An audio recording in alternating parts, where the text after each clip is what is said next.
Hello, people.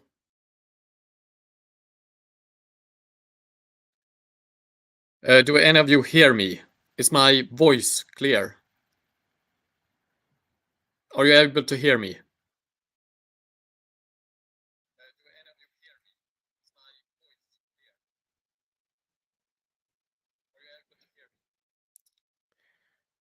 Please answer in the comments.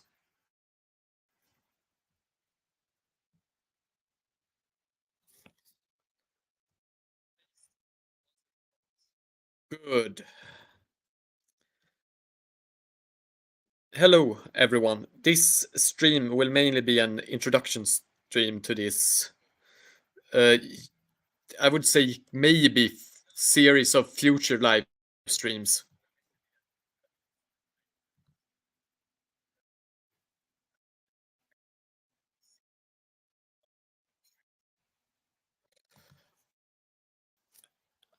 Oh god, I'm getting an echo kind of like in my own hearing. Are you getting an echo too?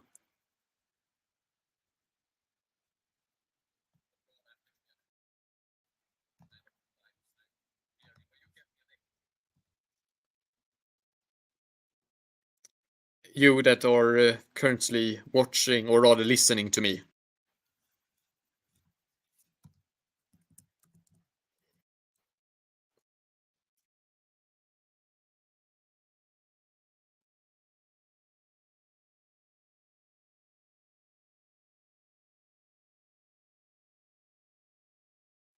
It is only me, or is this also going?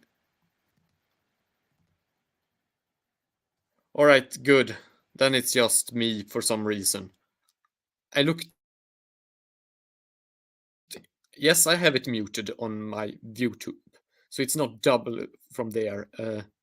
For some reason, getting a kind of double echo for some reason when I'm speaking, and I was afraid that you were getting it too. But as I was trying to say, this will mainly be an intro live stream where I will be discussing what I will be doing on these live streams, and it's also mainly to test how things work and such with live streaming. On these live streams, I will mainly discuss historical topics, but also other subjects such as religion, philosophy, and cultural stuff too. Even I might even at times discuss political stuff too, as politics are connected to the stuff that I usually talk about in one way or the other. Though I will try to keep it somewhat limited in scope. I don't want my channel to turn into a politics channel or a debate bro channel or something like that. Rather, these live streams are more aimed to be a kind of discussion channel, or rather a vector for discussions with you, my viewers. Because I love interacting with you and talking about history, religion, culture, and other complicated stuff that I think needs some sort of interaction or needs at least some sort of two-way discussion sometimes in order to better be understandable.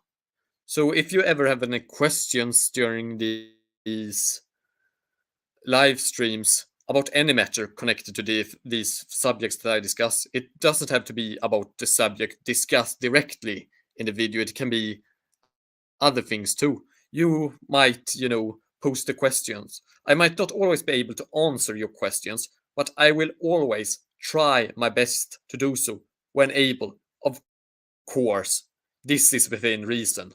Certain personal questions might be too much, or I might deem them inappropriate to answer due to various reasons. But generally, I will try to answer your questions or any subject matter you might want to discuss on these live streams. Also, be aware that everything asked will be recorded and uploaded here on YouTube, because I will show your questions in this live stream coming up here on the screen, because I have the ability to do that. For example, I can show my own comments as a demonstration. They will show up like this when I am doing the live streams. So be aware of that when you ask questions or propose a subject to discuss or that you want me to discuss.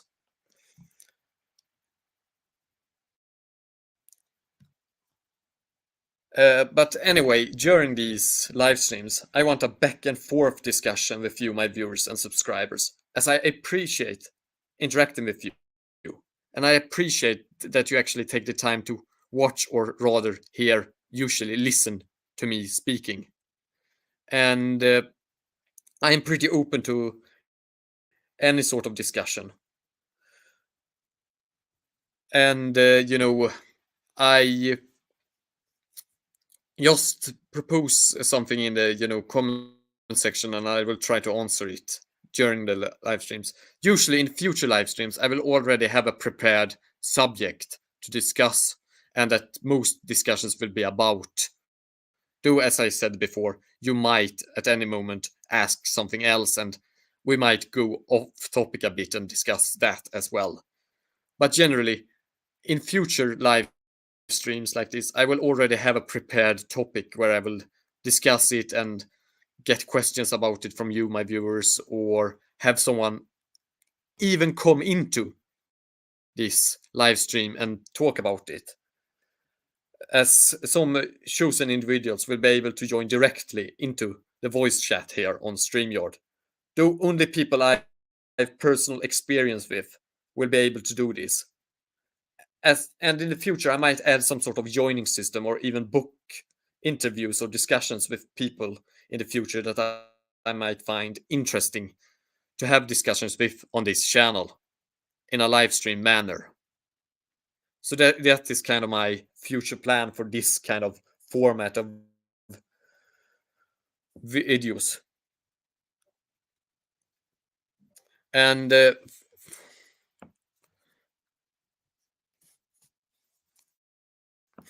but this stream is mainly going to be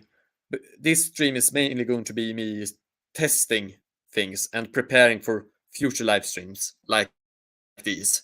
So this is very much an introduction to the concept of live streaming, both for me and for you, my viewers. But do any of you have any subjects you would want me to focus upon for this a little bit of a shorter live stream that I'm going to do? Like, we could discuss any sort of subject related to history, religion, culture, or philosophy, or anything like that. What do you find particularly interesting with some of these subjects I discuss on this channel generally, for example? Is there anything special you would want to ask or bring up that I could discuss right now directly? Because I'm open to everything currently, more or less.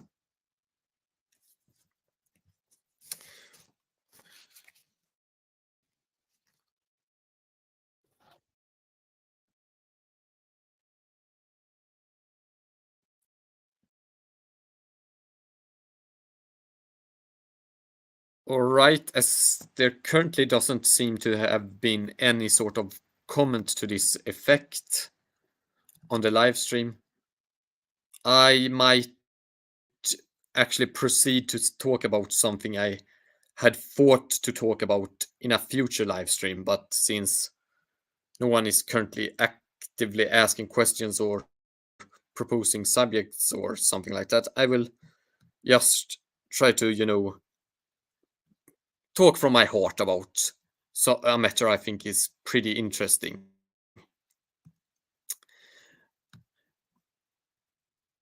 And that is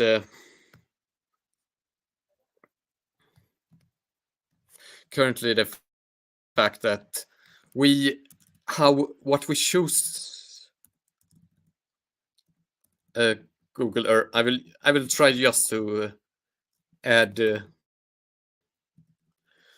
Google Earth, how we are actually limited in the views of history that we choose to focus upon by the fact where we live in certain matters.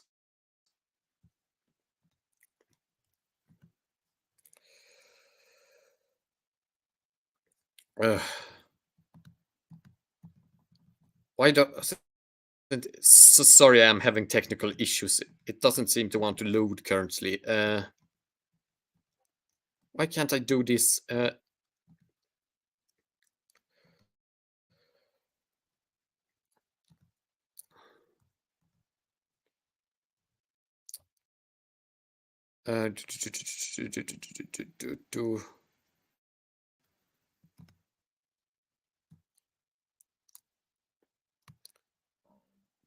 Oh, now it became kind of weird, but at least I did get it up.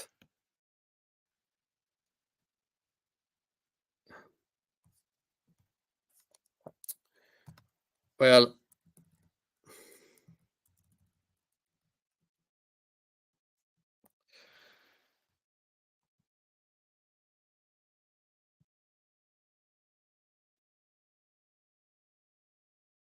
as I was trying to say before, where we live affect which type of history we are actually focusing upon when we discuss history.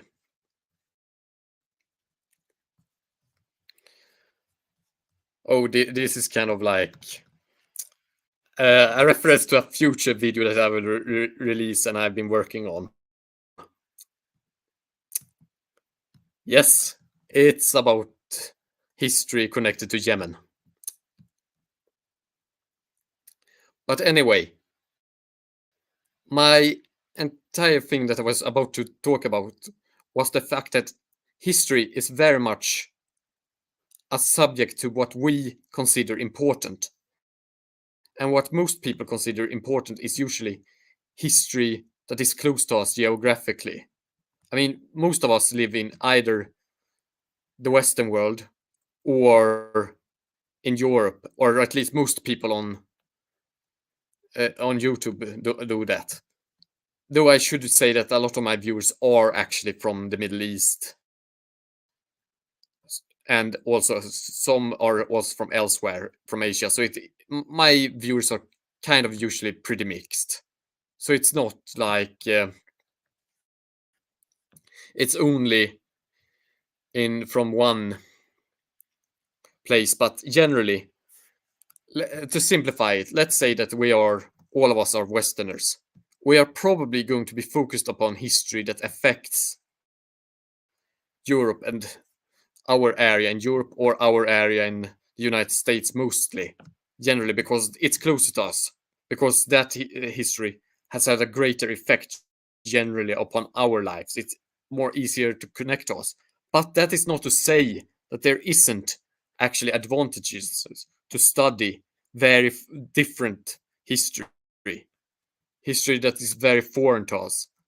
Like for most Europeans, the Arab world, for example, which is my specialty, where I've dedicated most of my life studying, also outside of this channel in a university, and so it by studying very different history from your own, you begin to realize the similarities in human behavior and in human history, what things are similar, and you also realize how many things you take for granted that actually isn't to be taken for granted in history or religion or cultural stuff, because cultures can be radically different from each other. And it is important to realize this, that there is a lot of cultural and historical differences between people as well as similarities. And sometimes you're actually pretty shocked about which things are similar and which things are vastly different.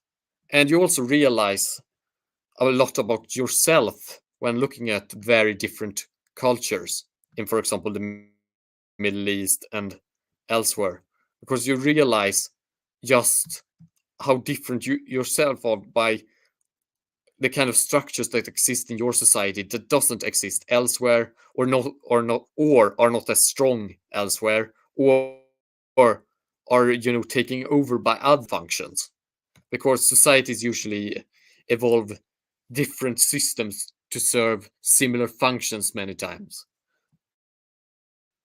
I mean, I talk a lot about Islam and about, for example, the Sharia in Islam.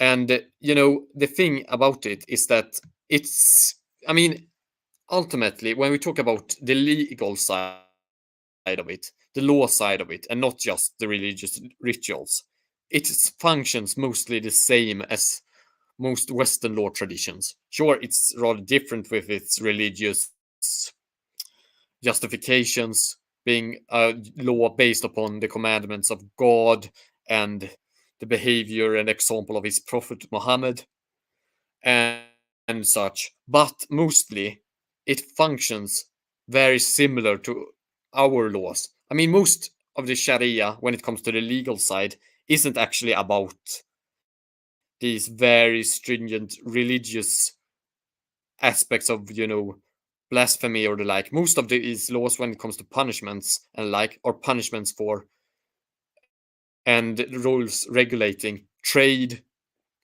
the use of land, the laws related to inheritance and stuff like that. Common law things that are found in most judicial systems of most people throughout history and human civilization.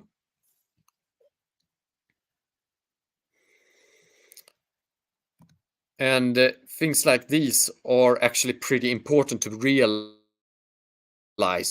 when discussing history, in that foreign cultures and the like aren't really that different in certain regards than us.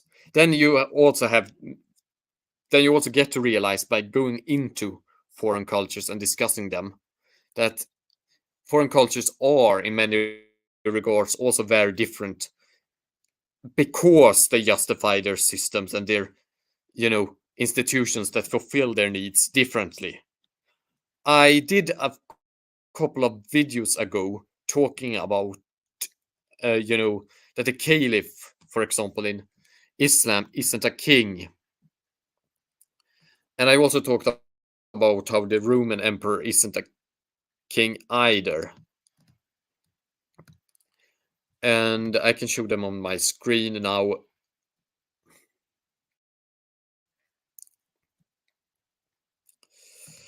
I will try to show it right now on the screen. And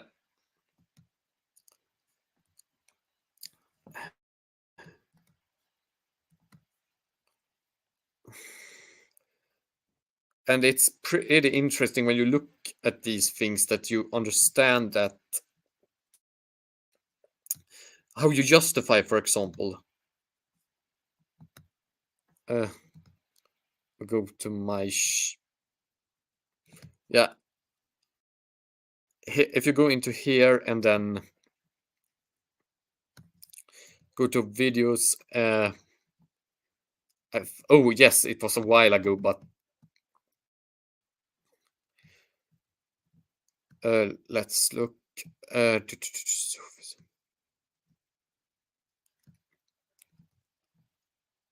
Or yes, here, why the caliphs are not kings, where I argue that or rather I talk about the fact that caliphs are not kings, for example, that they are actually supposed to be not the law givers, but rather the law implementers of the divine law. As rulers, they aren't there to exactly rule over people, but rather to implement God's rule. And this has implications for their rulership, because there are implied, limitations on power when you have a system like that. In that, if you try to change, the divine law, you are not going to do it in a legitimate way. If the principal idea is that you aren't there to actually make laws, but to implement divine law, and the divine stands over the human, then by that logic, you are much less of a legitimate ruler if you make changes in the law for good and ill. I mean, you can imagine that it can be good at times when the ruler tries to implement something that would be considered very much in the past tyrannical, and even today tyrannical, where the divine law as found in the sources of the Quran and the Hadiths and the Sira literature. The Sira being the Hadiths being stories about Muhammad and his closest companions, and the Sira being the biography of Muhammad. And that the idea being that in the Sharia, in the law traditions of Islam, you base your laws upon the behavior and actions of Muhammad and his example, and also somewhat on the examples of his closest companions as well. But if you have a leader that breaks with this law for whatever reason, trying to either do a reform or something, then it is going to undermine the leader's legitimacy when trying to do that, because his entire power ideology is, founded upon the fact that he is there to implement God's will. And if he does not implement the divine law as given from God, then he undermines his own authority in a way. If he does not do that, so the room for making reforms, for making changes to laws and the like, is much smaller, and you're a less all-powerful ruler than in other cases. Than you would be in, for example, the Christian Western tradition of a ruler being granted power through God, having granted the power to the king to rule in his place, to make laws in his place. These things actually do get legitimate consequences in, for example, how much a ruler can do reforms and how far a ruler can go. And this is not to say that the entire Islamic history is just rulers getting, limited due to divine law. You have several different traditions of Islam as well, which I've spoken about in this video, how to understand the groups and sects in Islam. Islam isn't just one group or one, singular belief. It's many. And it's not even just Shia and Sunni. You also have Ibadah Islam, which is like a third branch of Islam. You have various modernist movements, but also within these various movements, you have various subgroups and subsects. Sunni Islam, for example, have 4, even arguably even 5 different legal schools of Sharia, and 3 arguably 4 different schools of theology, of faith theology. And these can intersect in various ways. And this is just Sunni Islam, which is the biggest mainstream branch of Islam, and its various subgroups. If you go into Shia Islam, you get even more subgroups, which I can choose which I can show here, with because there is, there are a lot of these, various. I'm going into Wikipedia here because there is usually a good system of showing it on these sites. Oh yeah, this.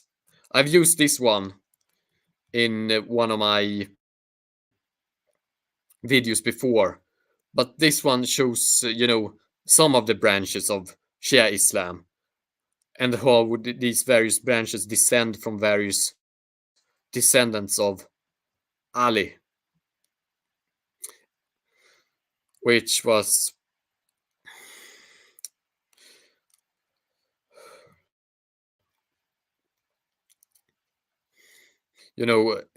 which is the line of Ali being considered the line that should have been the rulers of the Islamic community, or rather the leaders of the Islamic community in Shia Islam. And these various descendants, being argued for being the true inheritors of this legacy, led into various splits within Shia Islam, because they, disagreed upon who would be ruling within Shia Islam, and who would be the leader of the Shia group. So they became various subgroups of Shia Islam. All of these traditions within Shia Islam and also within Sunni Islam, as discussed before, have led to various versions of Islam. And some of these have actually similar theories about rulership to Christian traditions, with the ruler acting in God's place, kind of. So it isn't, like it's always the case that these traditions are different either. These matters are very complicated. And there are a lot of differences between these various groups. Do you, currently in the chat, do you have any questions?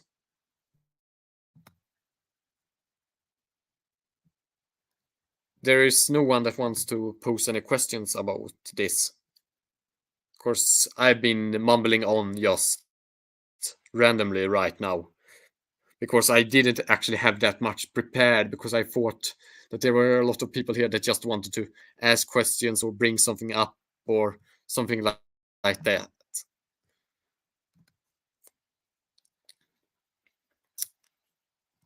There is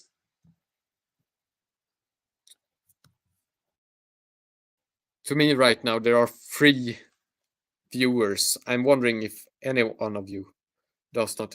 I can understand. I should have prepared this better, but still, this live stream was more of a testing live stream to just test it out, to test the system, to get it to work.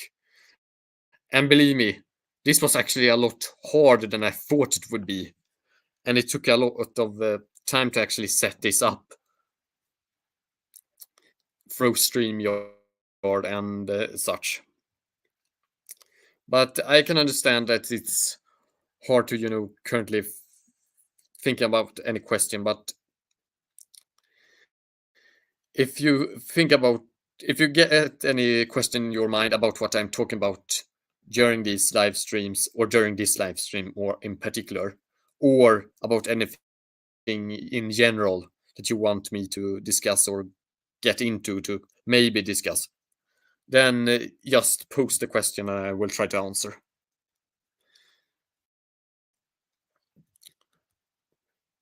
There are also a couple of people here that, if they are currently the viewers, that I know me personally as well, that I would also be able to invite on directly, so we could discuss things directly here in the voice chat.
Sorry, I seem to have dropped off for some reason. The technical issues again. I tried to do an invite for something, and I managed to drop myself out of the live stream. Ugh. Again, this is just my testing live stream, pretty much. And you have to excuse me, this system is somewhat Byzantine to me. But let's see if this works.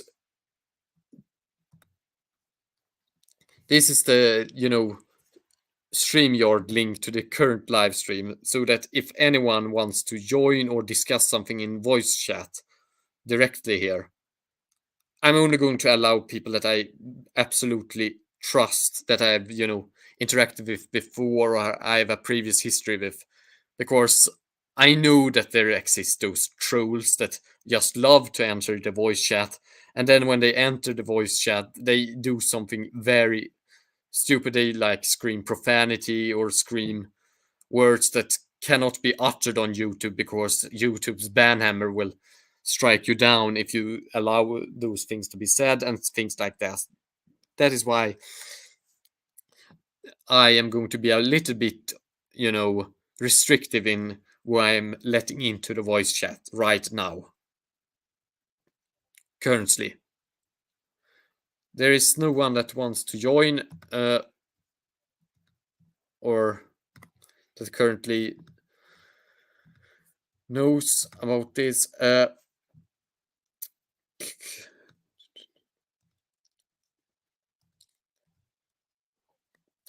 All right.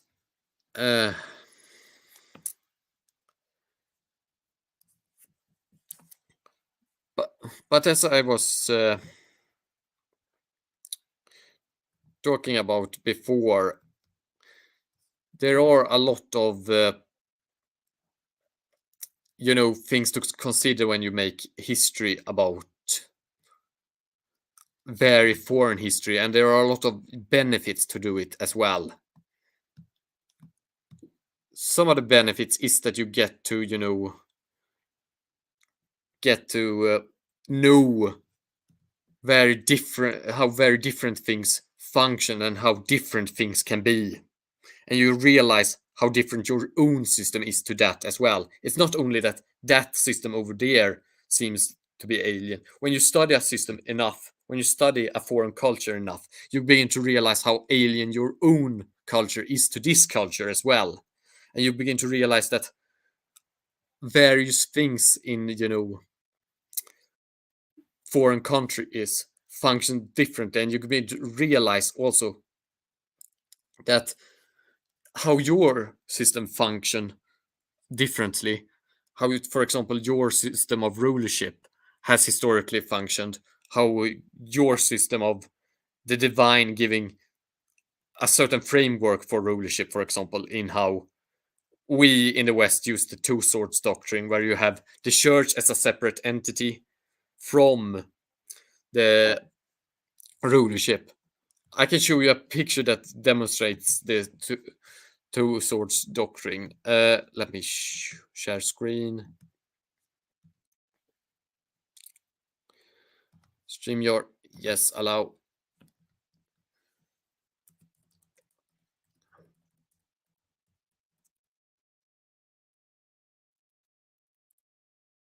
And pretty much the two swords doctrine is that one sword is given to the church, as you see here, and one sword is given to the rulership. And the entire idea is that the earthly rulership has its function to make laws in God's place and act justly when it comes to the earthly matters, and the church has the role to guide people in the spiritual matters and rule there.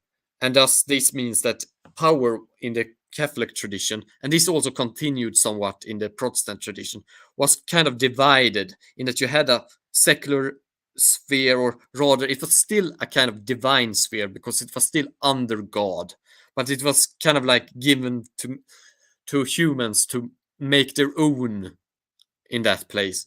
God gave power to the king. He gave it to the ruler to make laws in his place, to act justly as God would have wanted.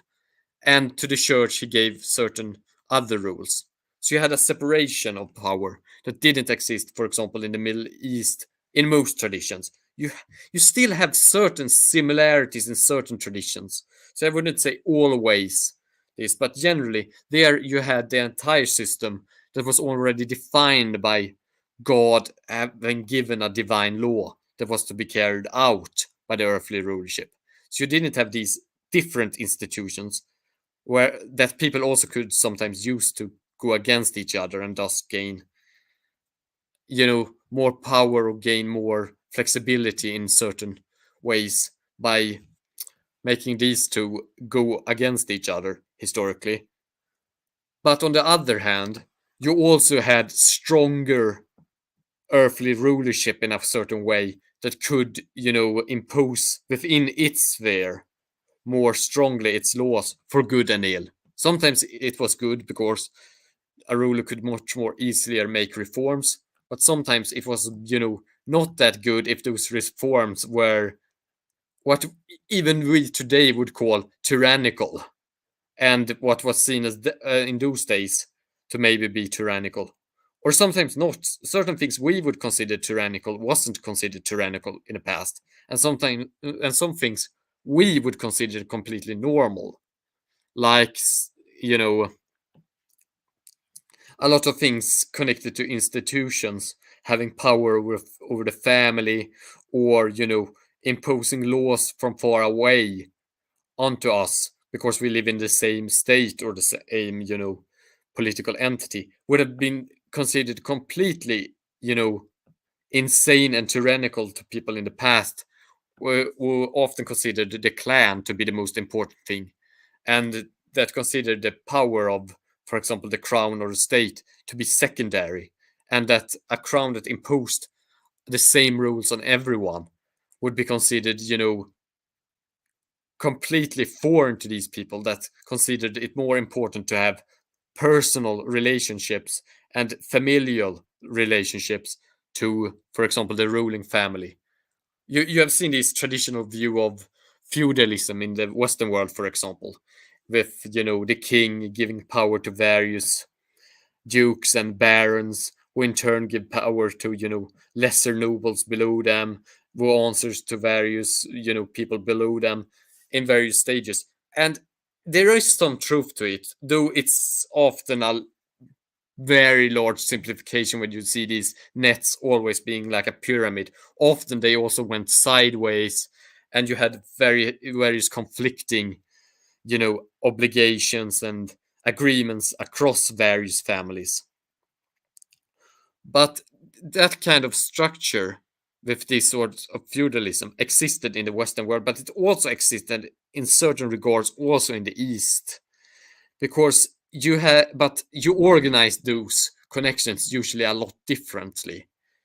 In the You had familial connections between various families working together in the Middle Eastern world, but you also had like the institutions of local mosque congregations that acted as local centers of power, that also were part of a greater nodes and elements, and you also didn't have a centralized one mosque, like you had one organization of the Catholic Church, which again also is a simplification because the Catholic Church usually had a lot of local variations as well. But you didn't have one institution, you rather had an institution of several entities, of several mosque congregations that sometimes acted against each other, sometimes acted with each other, and had their own various individualized agendas. And through these institutions, you also had various clan politics interacting with them. And these are very different structures than, from each other. And these give rise to very different happenings in the medieval age. Do I make any sense, or am I just babbling on? Just all right. I will show a question here. Just a shy question. Do you think that Islam could one day take over humanity? Does it have a serious ambition to do so and a capability over hundreds of years from now? This is a very hard question to answer just on the spot. But I would probably not think that, Islam Islam as a religion very broadly, because again I think that it's not so much we should not be talking about Islam as just as if it was a monolith, but still, if we are talking about, Islamic faith very broadly now, does it have I mean, every sort of idea complex or every sort of, greater ideology has a kind of mechanism in it in order to spread, either due to it being useful or the own or the ideology or, religion or idea having its own system to spread, like for asking people to convert to it, you know, pushing its adherents to convert others. Like Islam has the concept of dawah, or preaching of Islam, calling to Islam, just like Christianity is a religion that tries to preach its message, to spread its message. So in that way, it does have a serious ambition to try to convert as many as possible. But my idea about its capability to do so is that the modern world makes it so that just like Christianity has struggled a lot. And also, we aren't talking about just one constant Christianity or constant Islam. We're talking about religions that also adapt to the various to the modern world in various ways. Islam of today, even if we often see a lot of very reactionary forms of Islam or very conservative forms of Islam on TV, the fact of the matter is that even those forms and also the more common, folk religion of Islam, or common religion that most believers, act in accordance with, because most people aren't, violent jihadists or violent extremists. Most people are, that believe in Islam, just pray, maybe sometimes during the day, keep the fast at Ramadan, and do the bare minimum. But even those, and even the extremists, they aren't the same believers as the believers that existed back in the medieval age. They have various different concepts about how the religion is. Sure, there does exist some continuity between them and various traditions going back to the medieval period, but it's not the same religion because a lot has also changed. Neither Christianity or Islam are static. They are adaptable systems that have certain common things in common within these traditions, but a lot of things are very malleable. So even if we would be seeing, Islam continue a lot in the future, it wouldn't be the same Islam as we see today or that we saw during the medieval period. It would be a kind of different system. And I do not think that, religion, any religion, really has the capability to take over the entire earth, to convert everyone into its belief system. I'm not seeing that. Instead, with the greater spread of information and how the internet works, with new ideas appearing, new groups forming on the internet and separating from each other, I actually do rather think that Islam, even more so than Christianity, that usually had this concept about the unified church, Islam that mostly has always had various sub-denominations within it, and actually traditionally allowed a lot of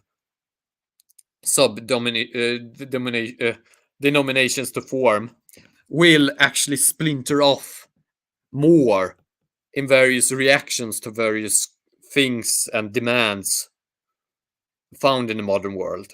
You're going to have various hyper radical groups that are going to be very extreme, very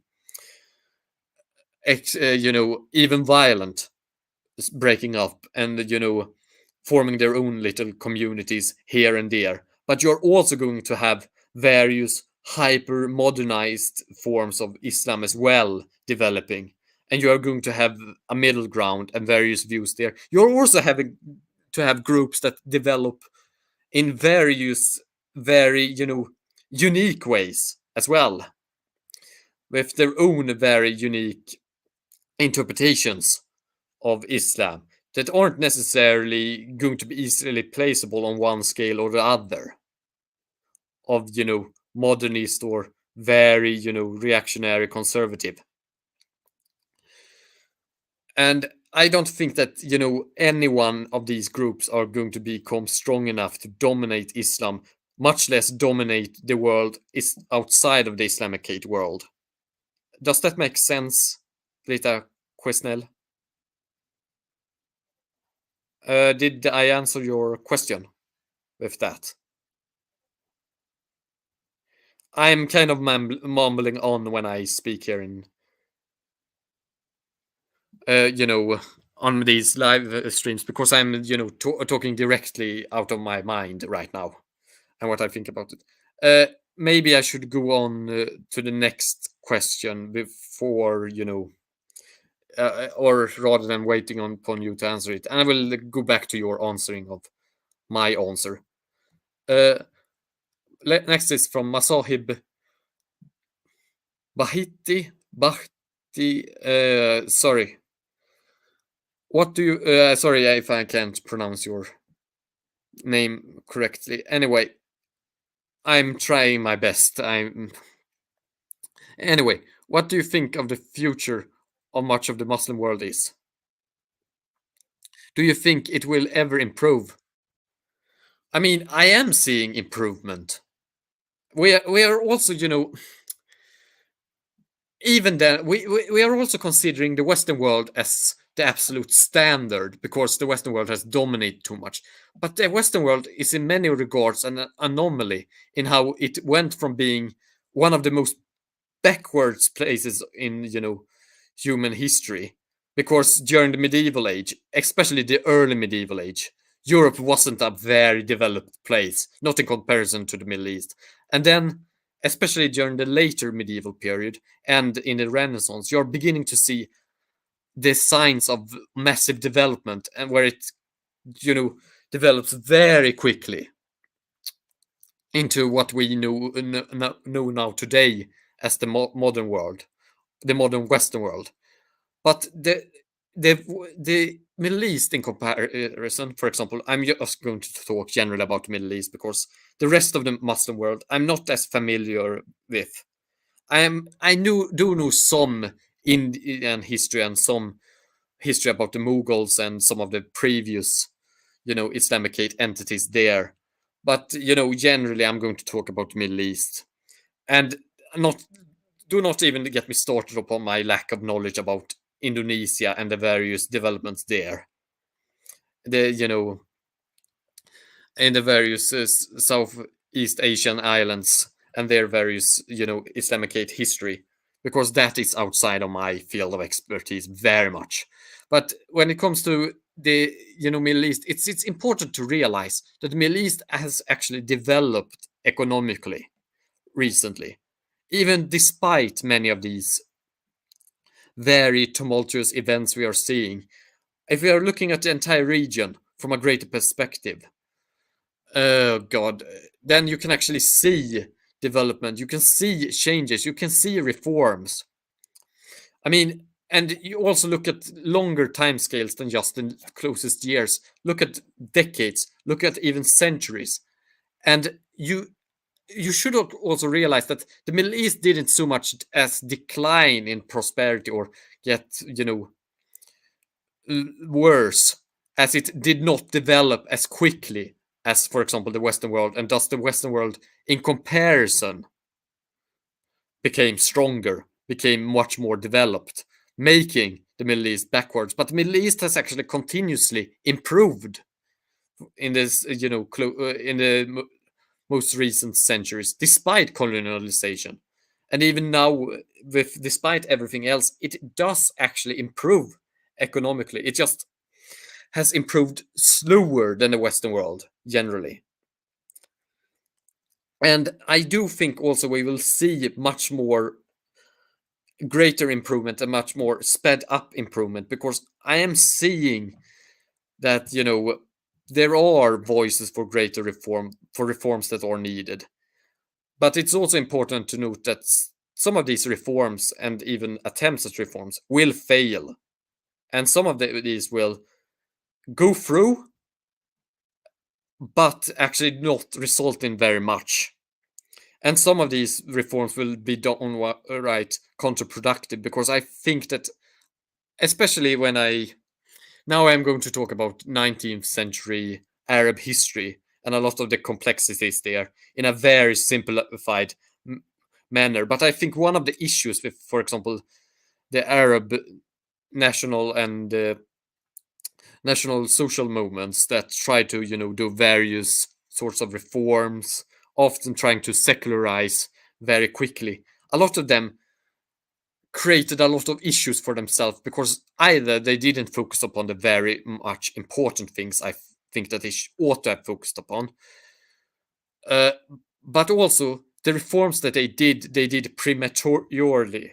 They did before they have developed the institutions that were necessary in order to actually implement the reforms.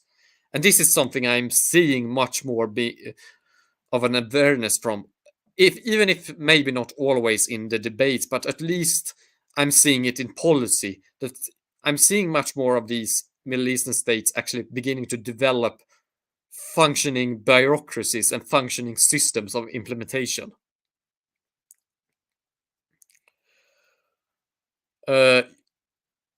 And those things are, kind of important, because, again, let me collect my thought. Institutions are necessary to exist in order to, create or implement certain types of politics, or, uphold certain systems of society.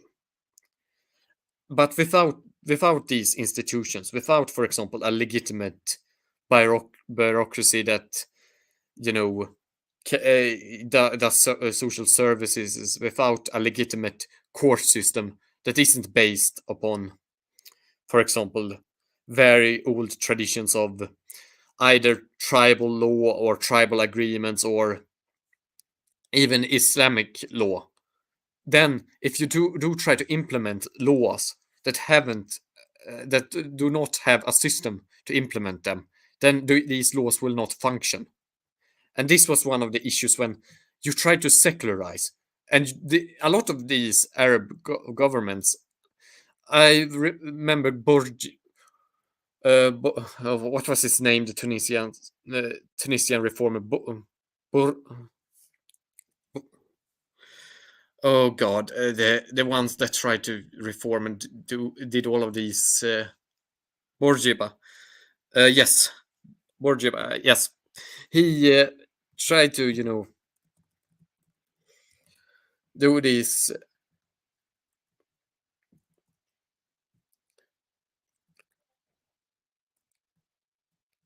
Oh yes, oh yes, Habib Bourguiba. God, I had forgotten his name. God. Habib Bourguiba did many reforms to, secularize a lot. But one of the reforms where he actually didn't do that well was in the land reforms. And he tried to, to privatize a lot of the land that had been under various mosque congregations, under their awqaf systems. Most of the land in Tunisia had been owned by various, mosque congregations, and he tried to reform these things. And, these things didn't turn out that good, because, sure, you took away the previous system, which is actually one of these things that I think the, Middle East is in dire need of: land reforms regarding the ownership of land, because I think that agriculture is one of the most important aspects of a society before it industrializes. It must have a strong agricultural sector before it can industrialize. And I think one of the greatest hindrances there has to do with the awqaf systems, and how much land is either owned by mosque congregations or owned in various private clan families that have more or less monopolized the ownership. And the issue with Habib Bourguiba, when he tried to tackle this, which was one of the most important things to tackle, was that he tried to base his reform system mostly upon the Soviet system of land reform. and it went as good as it did in the Soviet Union.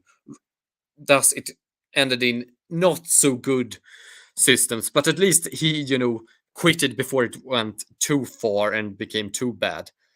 But if he had tried to do reforms that I see more similar to what happened in Italy or France when they went from various feudal owning systems into more privatized systems in order to modernize the agriculture there, I think he would have succeeded much better. But that was just one example of reforms went badly. And you also have other examples of reforms going badly, but where they take away these traditional systems that had existed. For example, they took. I remember when they tried to take away the traditional systems of dueling in Yemen, and the result of that was instead that instead of dueling, it just resulted in larger clan conflicts because what has previously been solved by two people getting into a conflict, solving it through a duel, was now forced into a greater clan conflict.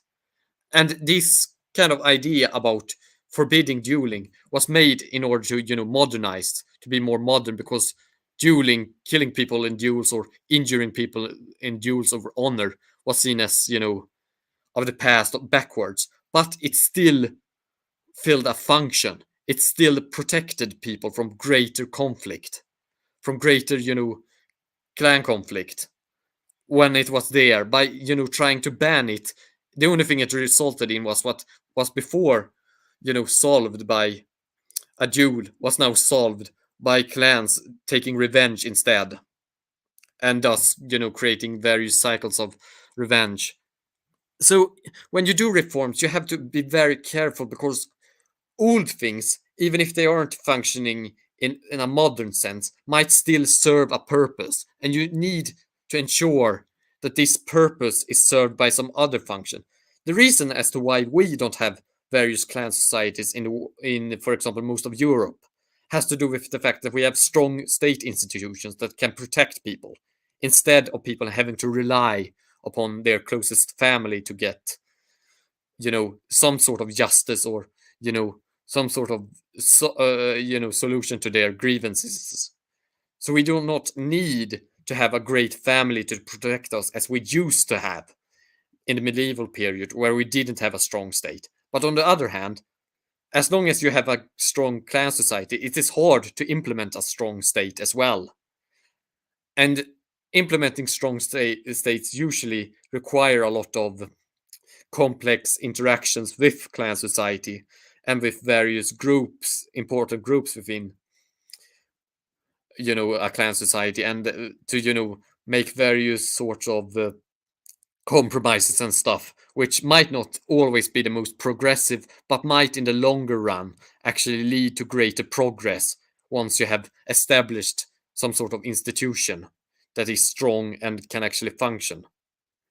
And I do think I'm seeing processes like what I was seeing, especially in the Renaissance and later European time during the Enlightenment, actually happen a lot right now in the Middle East, for example. So I'm seeing that maybe not in my lifetime, but certainly maybe in the next century, I'm seeing that the Middle East is actually set up for a pretty good future, I think. They're certainly laying the groundwork right now, even if it doesn't look like that. I'm seeing a lot of indications of that.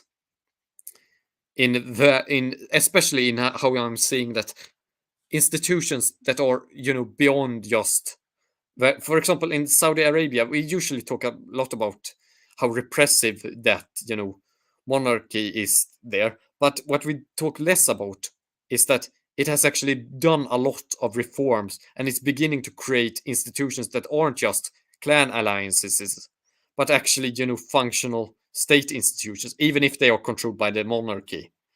They function separately, at least from the entire clan system, more than they did at least a couple of decades ago. And people forget that a lot of these countries in the Middle East are still very much in various degrees clan societies. I mean, there are even societies in Europe that I would argue are still kind of halfway to clan societies rather than more modernized societies based around a core family or, the smaller family units due to, the reasons of political protection and protection from danger. But, even if you look at Saudi Arabia, one, one, the tradition there has always been when the king dies, all of the various leaders of various subdivisions of the royal family and various other tribal groups have to go and make, you know, uh, swear an oath of fealty. That is due to the fact that these are clan societies. You need to ensure the loyalty. You need to have people show loyalty to the, ruling clan, which is the House of Saud and, the ruling family within that great the clan, in order to, ensure stability. And I'm seeing also in Saudi that they are developing separate institutions. The reasons behind this might not be that good. It might be to, amass more power, more personal power, and such. But the reasons behind them are not as important because the same was pretty much done in the West to amass personal power or for the lesser section of the clan. But eventually, these institutions could be used to good, and they will probably be used to other purposes that are better in the future, just like it happened in the West. It just takes time. All right, now I'm going to go over into the other ones. Maukilmi, the irony of modernity, all the things that are believed to improve the human condition, peace, prosperity, safety, are in the long run terminal at a civilizational level collapsing.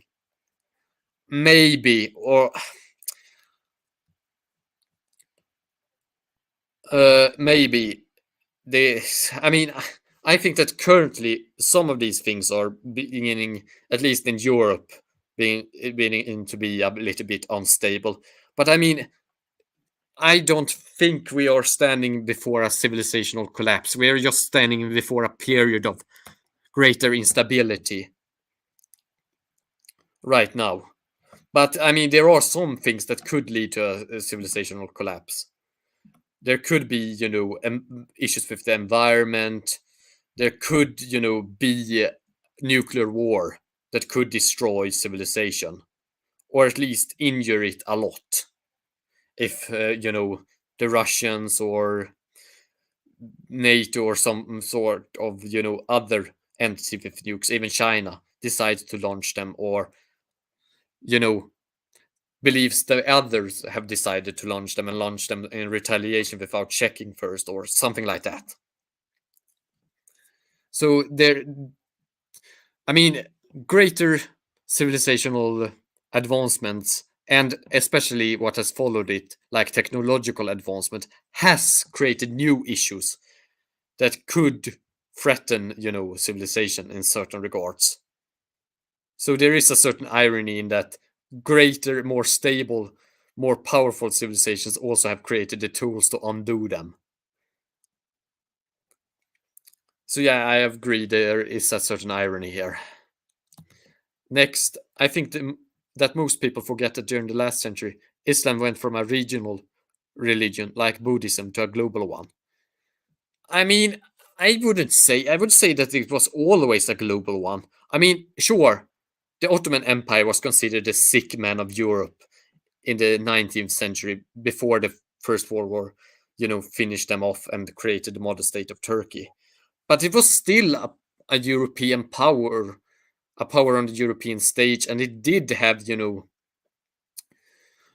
influence down in the Middle East. And the Middle East, I mean, the Islamic world isn't just the Middle East. It has also had, extended into India.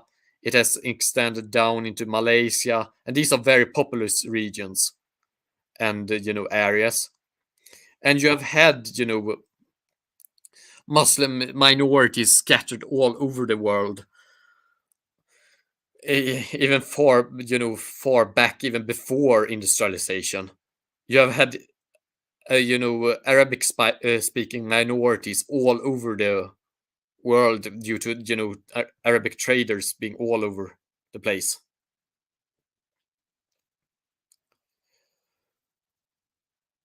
Uh, Next, from Omar El Morsi.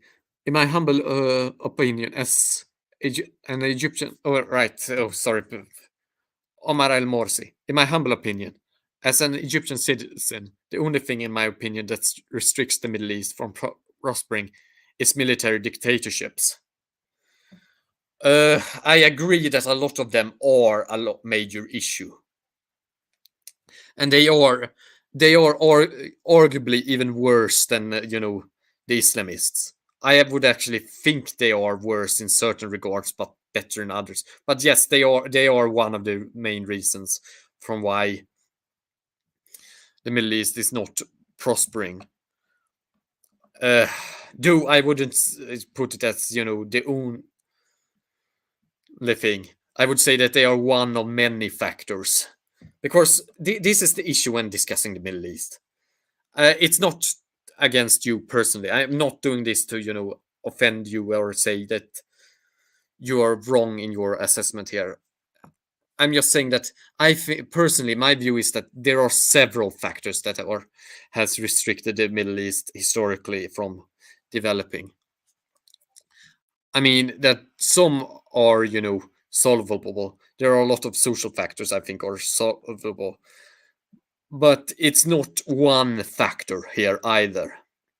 And some things have to do also with geography. I think that how the Middle East has, water shortages and water is concentrated in certain regions creates issues as well of stability and of how things are structured. But those things aren't really solvable in the same way as the social issues. And when it comes to social issues, it isn't just the dictatorships, it's also the issue. Egypt is kind of special, but if we are going to, for example, Yemen, it's about also a lot about clan society there as well being a major issue, and not just a dictatorship ruling. And clan societies have their own issues, and they are natural,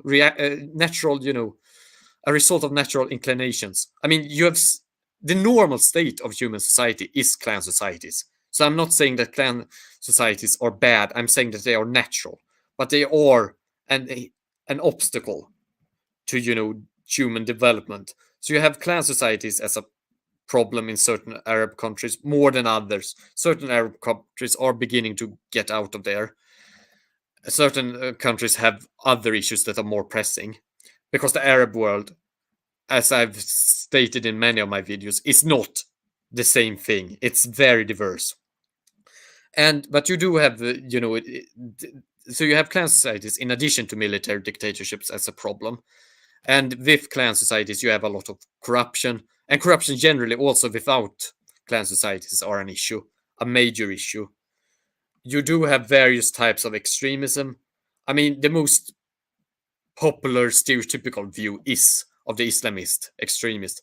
But I mean, arguably, many of the dictatorships have lost a lot of the legitimacy of the old Arab nationalist social movements, but many of them still use this old legacy of the Arab national socialist movements in order to prop themselves up.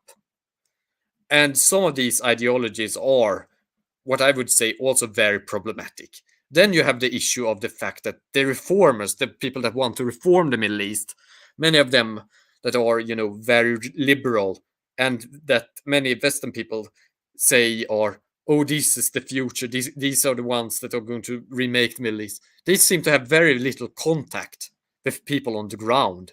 They usually speak about ideals that, can't actually practically manifest on the ground.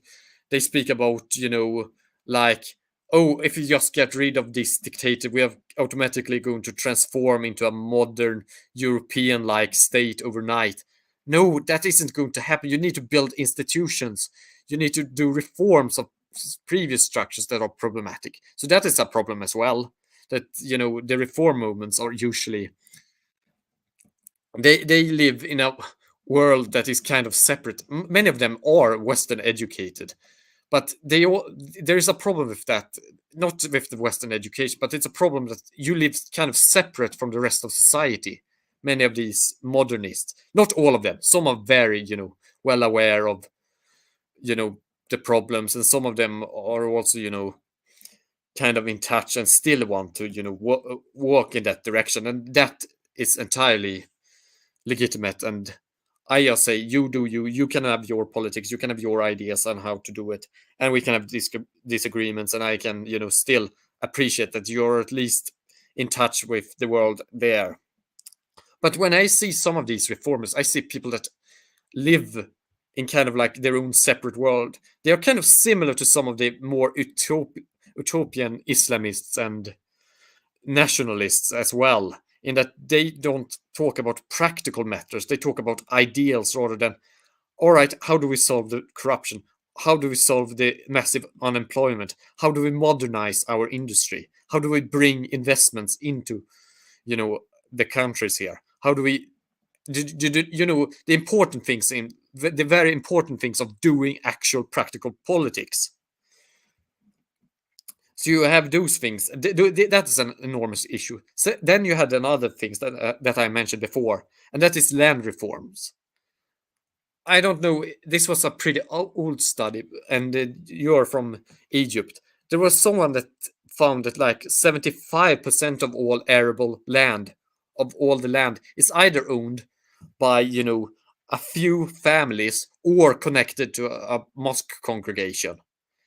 And this leads to, the Awqaf systems of land usage in the Middle East are, they aren't always the same, but generally the issue with them is that many of the rules when it comes to, land usage in, Islamic fiqh traditions developed during the medieval period, where the idea was that you had a roof. You had like, all right, you get to work on these mosques, congregation land. In exchange, you get to feed your family with the food, and anything that goes above a certain limit, you pay to the, mosque. This seems fine. This was actually a better system in the past. It was better than what most systems were of feudalism or the like were in the West. Though you should be known that many of these systems had a lot of local variance to them. So you had similar systems sometimes in certain areas. But generally, the idea was that in the West, it was usually, I will take so and so, much of your grain, and you have to provide so and so much grain of your production, or you have to, slaughter these many animals that are on the field and give some of this meat to me, always, regardless of how good the harvest is, or how many, animals have survived. But in the, Middle Eastern world, it was generally, especially in the Awqaf systems, thought that you pay when you get an abundance. So you will always, if you get enough to feed yourself, you will always have enough to feed yourself. But if you get too little, often it was that then the mosque can kind of also pay you back a bit, so you survive for a season. So you also had that codependence, and this system actually worked a lot better. You only pay when you have abundance in many of the Awqaf systems, when you have above a certain limit. In the, Western system, it was you pay a set amount regardless of the harvest, which makes it so that if you have a bad harvest where you can barely feed yourself, you still have to pay, and you go hungry, unless the Lord paid you back or said, no, you can keep it. In the mosque systems, it was a roof. You did not, as long as you didn't go over the limit, you didn't have to pay. But most of the times, you would go over the limit. But what this resulted in many cases, was that when modern times came during the 19th and 20th century, and even today, is that since you have a roof, anything that you produce above a certain level, you pay into the system. This has meant that there is no incentive to invest in modern production technology, in modern systems of agriculture. Because if you do that investment, anything that you gain from it, furthermore, you will just have to pay into the system. And this system has, been very destructive to the agricultural development, I think. So you have this as another system, and I think that developing the agricultural sector will, not only will it, create more richness, it will create more resources. Having, more food also creates stability, political stability. I mean, there is a reason as to why the Arab Spring began when food prices rose. Uh, and in the Middle East, because these things are connected.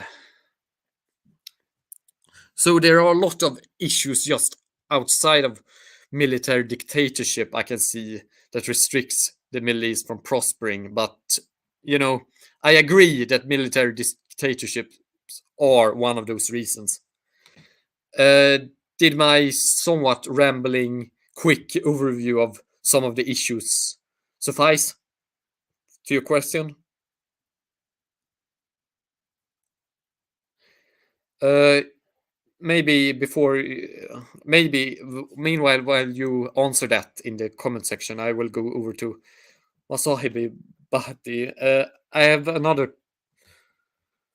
another question. What was the reason why the Muslim world fell behind Europe around the 18th century? You really see this with the collapse of the Mughals, Safavids, and Ottomans.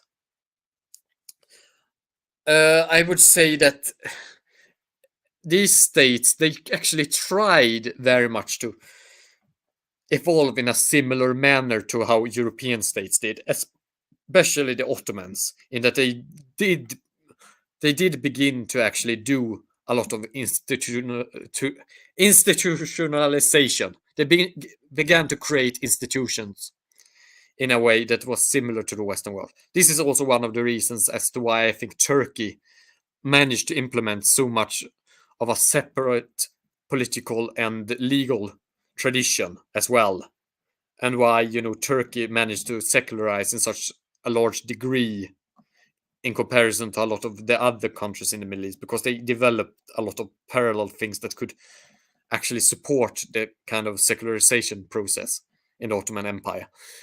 They began to develop these, but they didn't develop them as quickly as the Western world did. And when they did, they also suffered from their own inertia, from the own problem of all of these entities were large empires.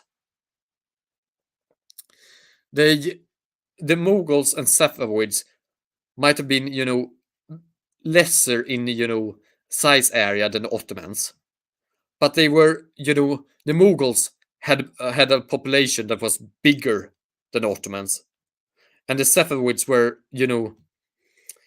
had an area that was very mountainous with many, very different areas as well. You had mountainous regions, you had flood regions, you had terrain, and you had swamp regions. You had very difficult terrain to control, and this meant that these entities often, in various ways, also became very hard to control, and it became hard to also modernize, because every region in these areas wanted their own independence or wanted their own traditions to remain when reforms were attempted to be implemented.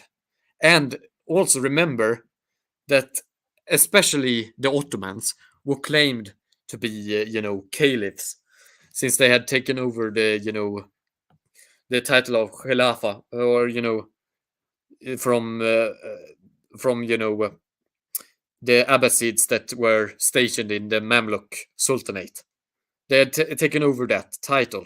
That also meant that by doing reforms, you also, kind of subjected yourself to saying, now I am not implementing God's will. Now I'm rolling in God's place. And this functioned on the Anatolian Peninsula, where most people were Sunni Maturidi Muslims, following, their Maturidi Hanafi traditions, which in the Ottoman ideology was kind of like, it was a type of Islam that still exists to this day in Turkey, but it's a type of Sunni Islam that said that the the important thing with Islam isn't following exact rules or doing exact things. The important thing with your faith is that you believe in God and you believe that you're doing God's good work, which they evolved within the Ottoman states to mean that as long as the ruler has good intentions and wants to do good deeds, he can do reforms. But this was the ideology that existed within the core lands of the Ottoman Empire, outside of the core territories of the Anatolian Peninsula, in the Middle East, in Syria and in Egypt, and also others in other places like in Libya and Tunisia, where they had expanded in. This ideology did not take hold in the same manner. It often got fiercely rejected, especially in the 15th and 16th century, with uprisings in Syria, in the areas of what is modern day Palestine and Israel, and also in Egypt. They had a lot of conflicts with, especially with Ash'ari Shafi'i Sunnis, which are another branch of Sunni Islam, who rejected this kind of ideology that now the Ottoman Sultan gets to decide and do all of these reforms because it's good intentions. If as long as the intention is in accordance with Islam, it's good. They rejected that ideology and said, no, we have a concrete law that says what is good and what is bad. We have concrete rules about how a ruler should act or not. And that kind of like hindered them. Omar, I'm going to go back to you. I'm just going to try to finish up this quickly with Masahib's question. So they did very much have this, ideology, but it didn't spread. And the Mughals tried something similar as well. But the issue was that, because the Mughals actually also followed Maturidi theology combined with Hanafi interpretations. So they were similar in that way. Do they evolve a little bit different? But the issue was that they could never really get this unified ideology that many of the European states could, despite the Reformation having created all of these various splinter groups of Christianity. Many of the states within Europe managed to unify their states under one religious ideology to one extent or the other. So you had the Christian Lutheran Church of Sweden, you had the Protestant Lutheran Church of Denmark, you had the very strong French type of Catholicism in France that actually differed a lot from the Spanish version. But you managed to incorporate it into the state ideological structure, and you manage also parallel to this to create strong institutions, to strong centralized states. That I actually think a lot of these states evolved due to the 30 Years' War. The 30 Years' War really kicked up a lot of developments of strong state structures in Europe. And I think that is where you really begin to see how the Europeans develop institutions that really gives them the tools to dominate, for example, the Middle East and the rest of the world. Before, the only place they had dominated were the Americas, where they already were so technologically more advanced that it was more about technology there than it was about state structures. But it's really in the 30 Years' War you get that strong difference with the development of strong state structures through the conflict of the 30 Years' Wars being used as justifications to create and impose a lot of these institutions that strengthen the state over individual families and local, sometimes tribal law and local people traditions. Anyway, now I'm going to. So there is that strong state structures, and also the gunpowder empires being too overstretched and unable to do reforms in these large, very, very too overbloated empires. due to not having the pressure to do so, due to having the great enemy to unify against that was created for the 30 Years' War. Anyway, Omar El Morsi. Yes, it was helpful, but I wanted to add some information, he states here. Yes, what did you want to add, Omar?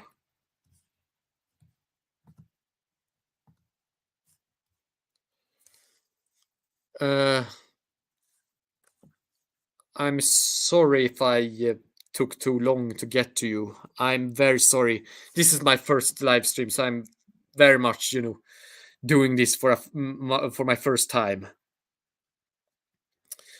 But you're welcome. I am here to, answer questions and have a discussion about history and, various things connected to history, culture, religion, and the like. I'm glad you're finding these ramblings of mine pretty interesting. This kind of reminds me of when when I was sitting with various student groups and trying to get them to discuss history, and we were kind of like doing back and forth and like in ver in oh, sure, take your time. Yeah, it was very much so that because there I learned a lot about how to discuss history, and I also learned a lot to interact with people regarding discussions in history. But it's kind of like hard to do many of those tricks to get people engaged when you don't see them face to face, like or have something concrete in front of you. Usually, if we had some sort of material to discuss, I would, for example, bring some sort of historical document or something that we would discuss in these student groups. I would let them discuss, and then I would talk with them about what But have you considered this aspect, or what do you think about this?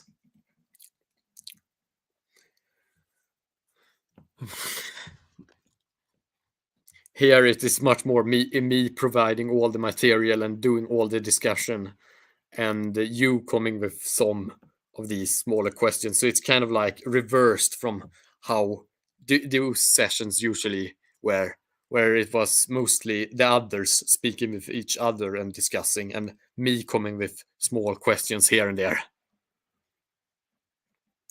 But this is a learning process also for me.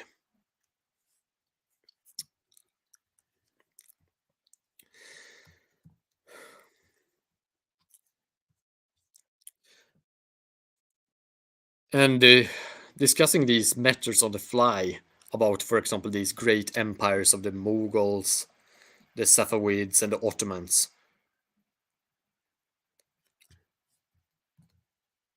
What are your thoughts on the historical Muhammad? For me, of course, I believe in the Prophet Muhammad and his message, but he was very much a product of his time and environment. Thoughts on the historical man? I think it's important to separate the historical man from the religious ideal when discussing him. And I also think that the issue when discussing Muhammad has a lot to do with over moralization when it comes to him as a historical person. As an religious ideal, it is different because we have people that argue a lot of moral implications and moral commandments due to how he acted as a religious ideal.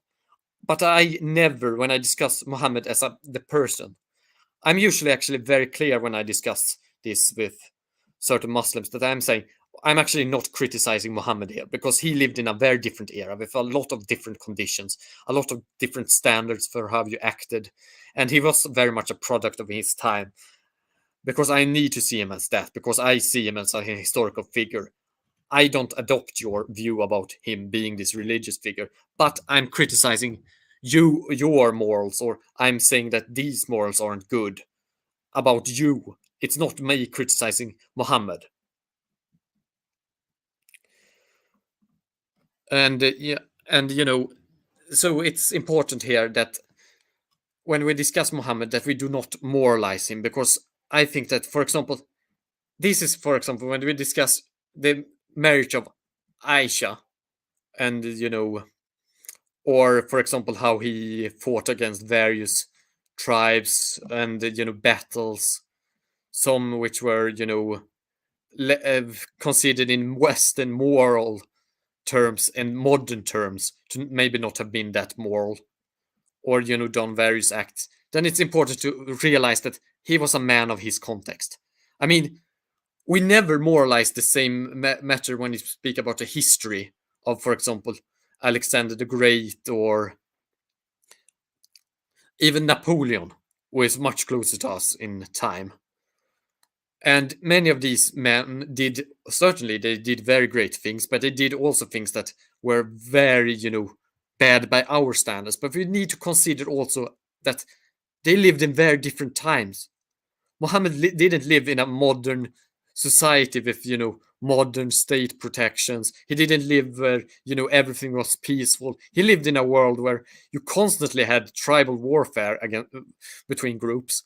I mean, just read the poetry of Antara, a famous Arab poet who describes some of these conflicts. It's just, you see these constantly, that this isn't a safe world where you can, act as you can in a modern, safe society. And also, if people also bring up, for example, the age of, Aisha and his marriage to her, and maybe when he consummated it. For me, the issue isn't that what Muhammad did. My issue, for example, be that certain people today might use this as a justification. But then my problem is with those morals today, here and now.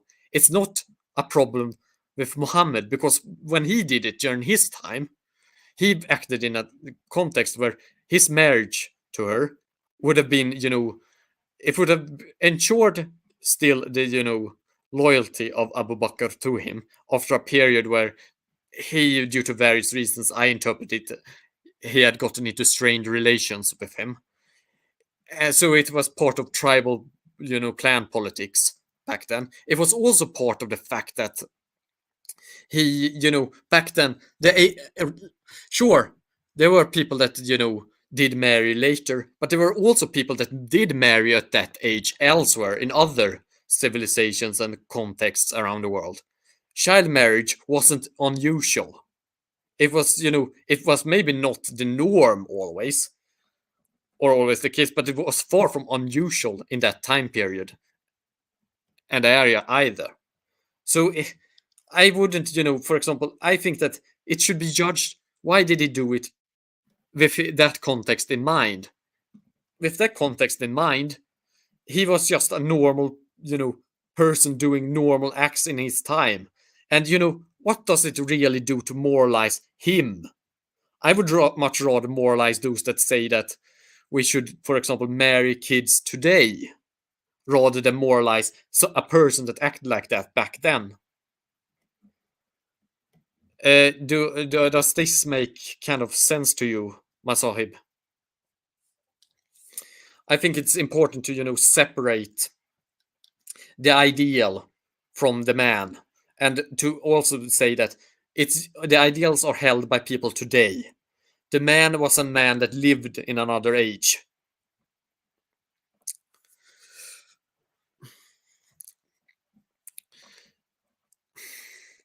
And I also think, on the subject, also, I wanted to continue. I think many people are afraid of saying, "Oh, but I'm just criticizing your really. I'm not criticizing, you. I'm criticizing, Muhammad, or I'm criticizing your religion. It's not criticizing you." When I try to discuss religion with people, especially when I, for example, discuss. But I would say, depending upon the case, I would say I'm not even criticizing you, nor actually Muhammad. I'm criticizing this way of thinking, because you want to take away criticism when you criticize religious ideas or ideas generally. You shouldn't criticize the person, because then they take it personally, they become defensive and they will not listen. Nor should you, attack something far away, like, the person that this entire religion is based upon in such a matter. For example, like Muhammad, because he was a product of his time and a product of his condition then. Rather, you should say this kind of thinking is problematic for this reason.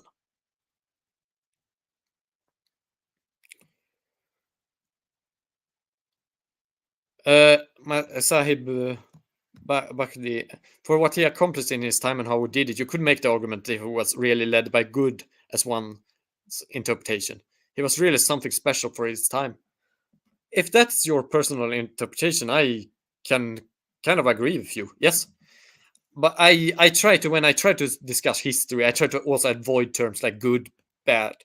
Oh, oh God, yeah. I mean, I since I've study history from a secular perspective, or I try to interpret it without introducing supernatural elements.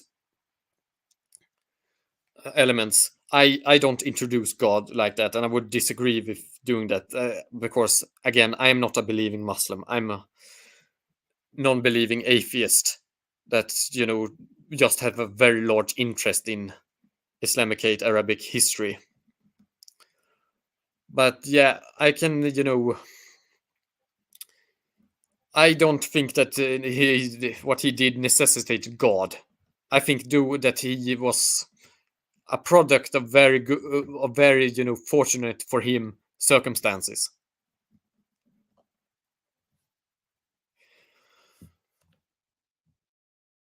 I can understand, I agree, but it's just my personal interpretation. But everyone can believe what they see, right? Yes, of course.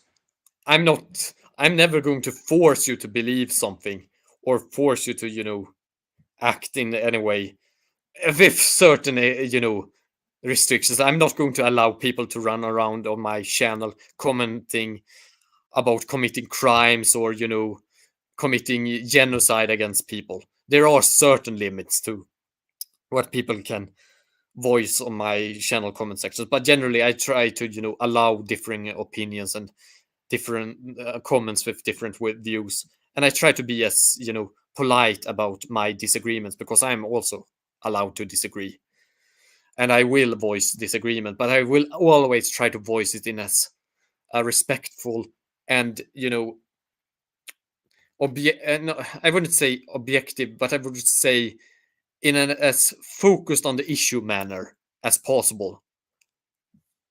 I try to avoid being confrontation responses. Rather, I try to lead people away from feeling that it's a battle about who is right, rather than to consider what is right. So even if we have disagreements, I would never say that you can't have another view. I would just say that I disagree, and then I might discuss it if that would ever to happen. In this case, it's nothing I feel I need to discuss in a deeper way. If you don't, unless you feel like we should ought to do this in this comment section. Anyway, I'm going to go back to Omar El Morsi because I promised to do his comment, and then I went back on this side, matter. Anyway, back to Omar Al Morsi. Egypt was known for its agriculture and production through history. For example, when Khosrow II conquered Egypt, Heraclius had to stop the free bread policy in the Eastern Roman policy. Yes, pre-free officers movement in Egypt when Egypt was a monarchy. Egypt was pretty much not clan society. It's pretty secure society, except for regions like Sinai. I will answer your first here. Yes, Egypt has always been known for its agriculture. It has been the breadbasket of many empires throughout history. And this is also one of the reasons as to why when also the matter of bread being so important in Egyptian history You know what the word for in Omar? I know that the word for bread is aish, life, living in Egyptian, and that has to do with the reason that the Mamluk sultans actually paid people in bread. They paid their soldiers in bread when they didn't have the money to do so. So it became the living wage, and not just soldiers; they paid others workers too in bread because it was cheaper to do so. And it has a long, very distinguished history of being the center of agriculture and bread production for many empires in the Middle East and elsewhere. So yeah, that was also one of the reasons as to why I mentioned agriculture, because I think that you could even do more with the current things you have now. Pre Pre-free officers movement in Egypt, when Egypt was a monarchy, Egypt was pretty much not a clan society. It was pretty secure society, except for regions like Sinai. I agree, except for regions like Sinai and Upper Egypt. I would say that it very much was a society that was away from that. Though I would still say that you did have, I mean, clan society isn't just one. It either is or it isn't. You still have sliding degrees, and you do have. I mean, I would argue that in many regards, southern Italy still has strong clan elements, and I would say that Egypt also has it. And it's not only just Italy. I would say Albania in Europe also has it. So this isn't something that is pretty unique to the Middle East and does not exist still in Europe. So I would say that on that scale, it's kind of similar to there, where most of clan society has been gone, but there are still strong elements of it still. But there is also the fact that there are a lot of other issues than just clan society that are, issues. And in Egypt, I would not rate clan issues as being that high. I would say that your military, government is an issue, very much an issue. In addition to a lot of other stuff as well, which has to do with,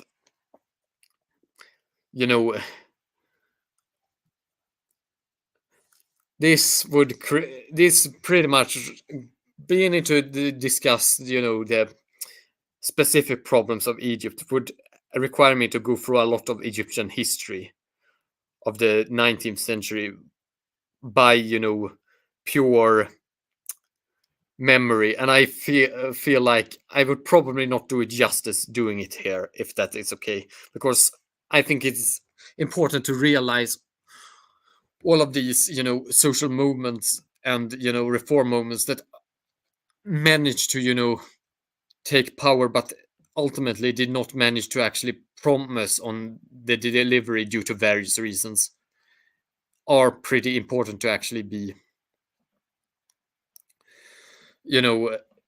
go through them in a very thorough manner without being too babbling or missing things.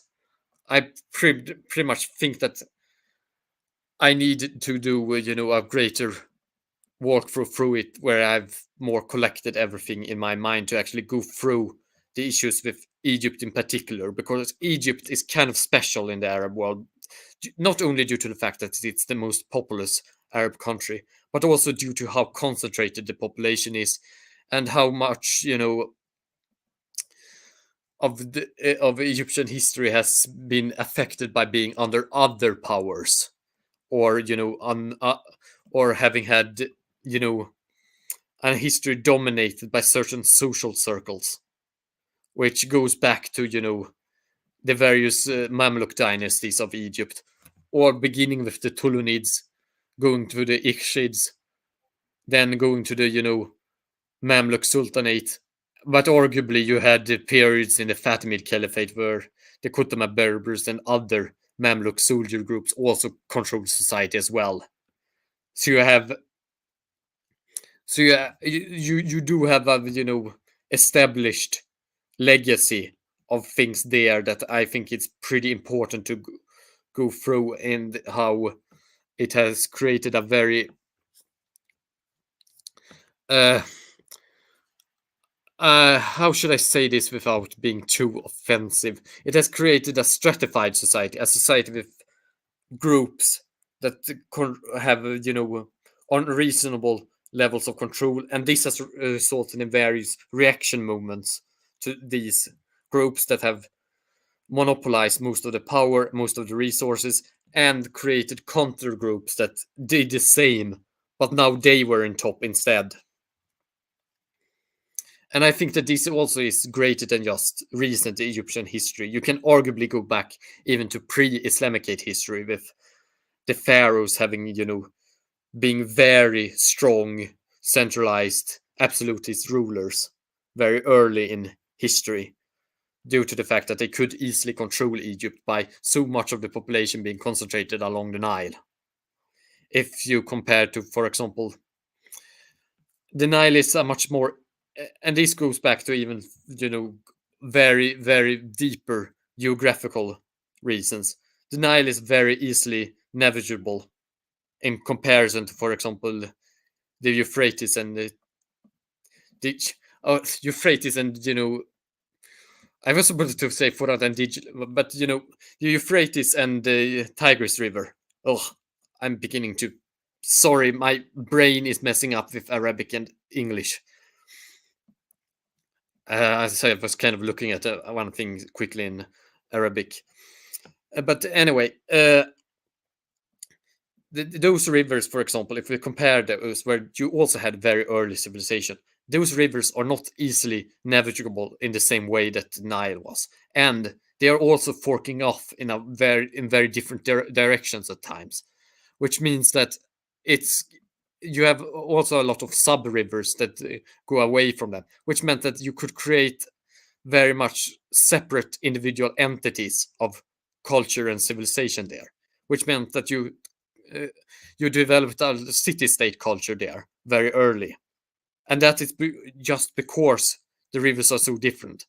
And this also has historically been why regions in the areas of Iraq and also in Syria, where you also have certain water areas, have been so much more independent from centralized authority than what has happened in Egyptian history, both pre-Islamicate history and post-Islamicate history after the Arabic Islamic invasions. And this has also combined with various groups dominating society and creating, situations where the only thing that has been an option has been to rebel and then take power yourself, which has resulted in a new strong elite monopolizing various resources. But I do think that newer technologies and newer ideas and things will make these older geographical factors less of a deciding factor in comparison to other factors. If I were to do a guess. Sorry, I'm still pretty rambling here, because the thing that you state here and that I thought about discussing here is a very complicated subject.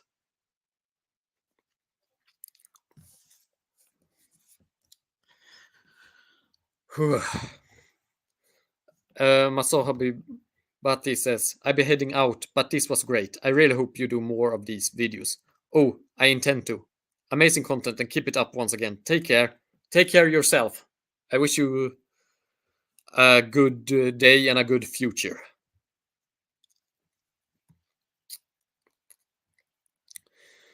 All right.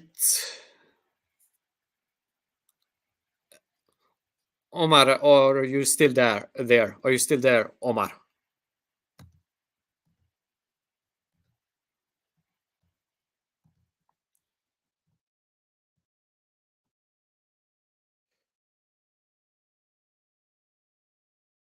Oh, I'm glad you thought so. Now, I've been for this stream almost for 2 hours, just 10 minutes below 2 hours. If there is is there any sort of last question that you or anyone else here wants to post? Is there? I could go through them, but I'm kind of, considering to maybe wrap it up right now because I've been speaking for nearly 2 hours, answering questions and going through things.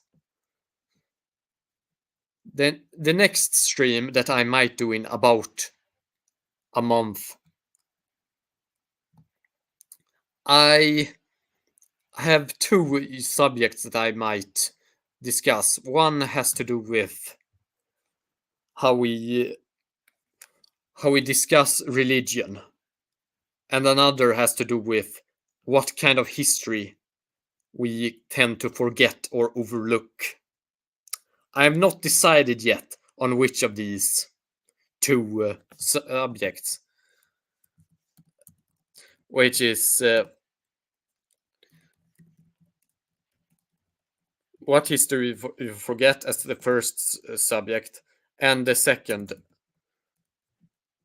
how we discuss religion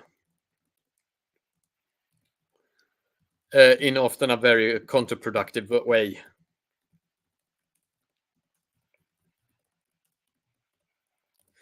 As the two main, themes I would probably do in the next stream. I've not decided on which one to do. If you of my viewers have any comments or any preference, you might post them in the live chat here, or also any of my later viewers that view this live stream, because this is going to be uploaded and seen by my regular YouTube viewers as well. If you have any comments on this, on what you would prefer, you can also post it in the comment section. I'm also probably going to do a voting thing about this in a community message a week before the live stream or thereabout.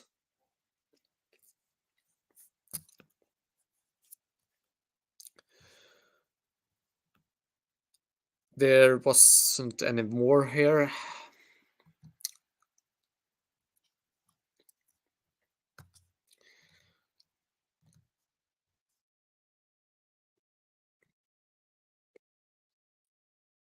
All right.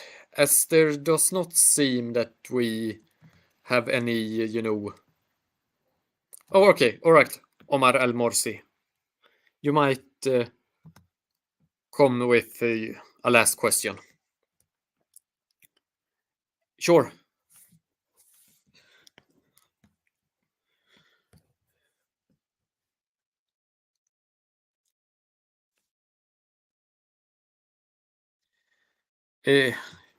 Go ahead. I'm open.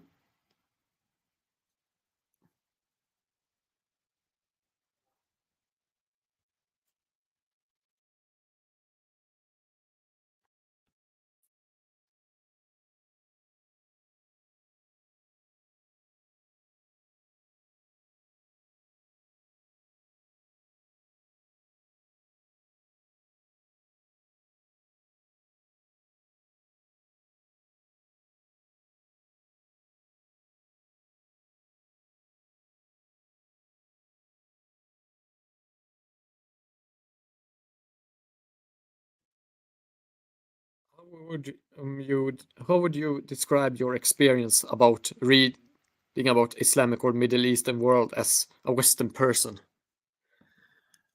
I would describe my experience as very changing. At first, it was this very, very different world to walk into.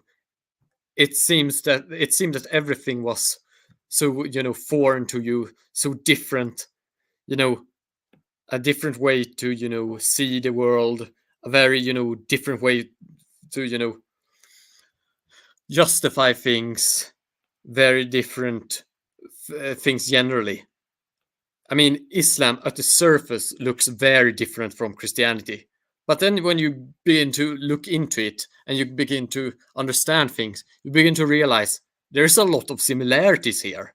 And you also begin to realize, oh, but this is just a different way of doing the exact same thing as have historically done in the Western world. Because, I began by studying Arabic and history at university, and I was reading both things in parallel. So just as I studied Arabic, I also learned history, and especially European history, because you had to do regular European and Western history before you could specialize in other more specialized fields like Middle Eastern history. So, but you did that, and you read sources in Arabic as you were studying Arabic, and then you begin to realize these things are very similar.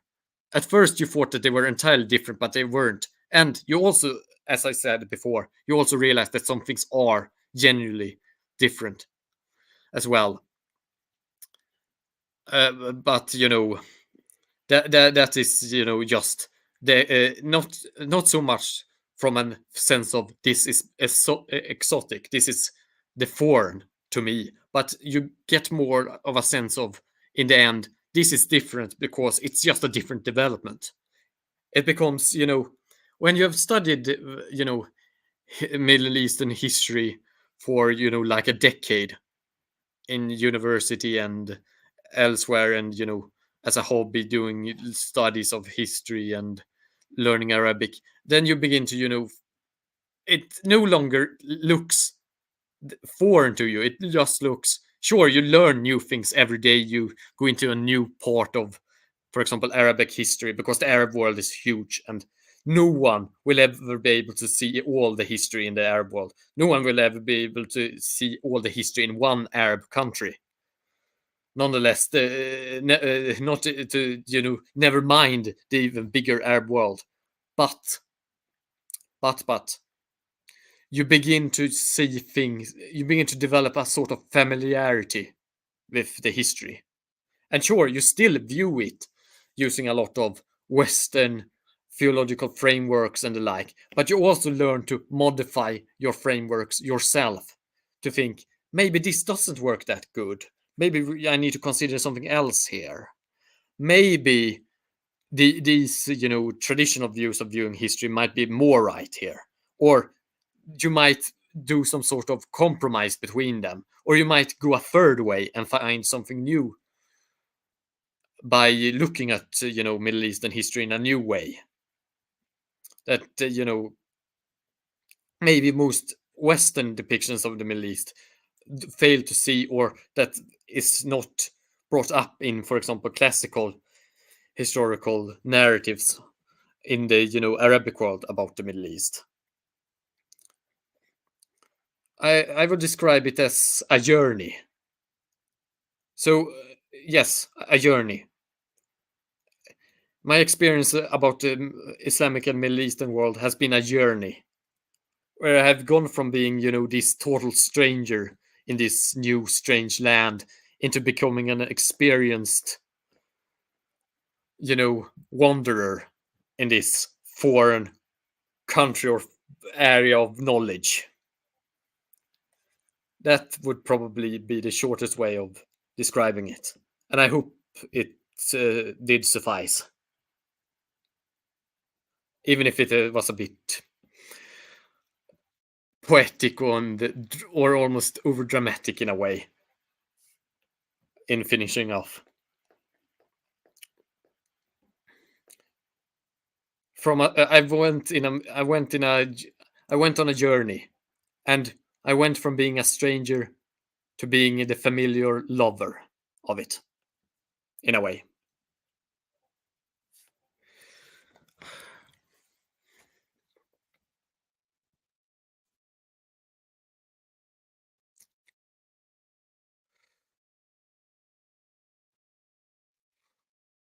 Yeah, and with that, I think this live stream will end.